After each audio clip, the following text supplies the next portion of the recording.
தம்பி, ஏன் சோகமா இருக்கிறாய்? ஐயா, எனக்கு வீட்டில் இருந்தாலும் கஷ்டமாக இருக்குது, வேலைக்கு போனாலும் கஷ்டமாக இருக்குது, நான் எங்கே இருந்தாலும் கஷ்டமாக இருக்குயா. அதனால தான் இங்கே வந்து யோசிச்சுட்டு இருக்கேன்யா. அட என்ன தம்பி, கஷ்டம் யாருக்கு தான் இந்த உலகத்துல வரல. அந்த கஷ்டத்தை கடந்து போறது தான் தம்பி வாழ்க்கை. அந்த கஷ்டத்தை எப்படி கடக்கணும்னு சொல்லிட்டு நான் உங்களுக்கு குட்டி கதை சொல்றேன், அது கேளுங்க. அதுக்கப்புறமா உங்களுக்கு ஒரு சின்ன மோட்டிவேஷனா இருக்கும். அப்படியா ஐயா, சொல்லுங்கள், நான் கேட்குறேன். அதாவது தம்பி, ஒரு மாட்டுல இருந்து பால் கறக்குறாங்க. அந்த பாலோட மதிப்பு கிட்டத்தட்ட 20 ரூபாய் இருக்கும். அந்த பாலை நல்லா சுண்ட காய்ச்சி அதுல இருந்து ஏடு எடுக்கிறாங்க. அந்த ஏடு நல்லா கடைஞ்சி அதுல இருந்து வெண்ணெய் தயாரிக்கிறாங்க. அந்த வெண்ணெயை மறுபடியும் நல்லா சுண்ட காய்ச்சி அது நெய்யா மாத்துறாங்க.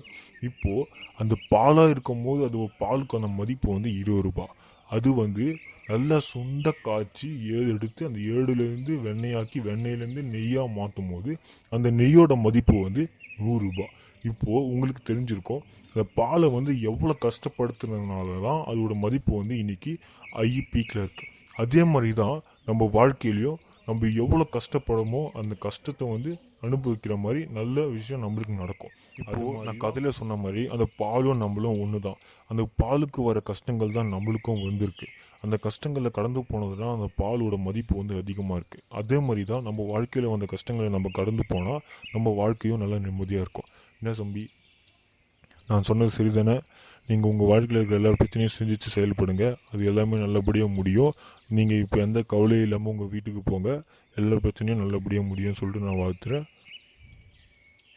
நன்றி ஐயா, உங்களை என் வாழ்க்கையில் நான் மறக்கவே மாட்டேன். இனிமேல் என் பிரச்சனையை நானே பார்த்துப்பேன். நன்றியில் வேண்டாம் தம்பி, நல்லா இருந்தால் போதும். உன் வாழ்க்கை நல்லபடியாக மாறட்டும்.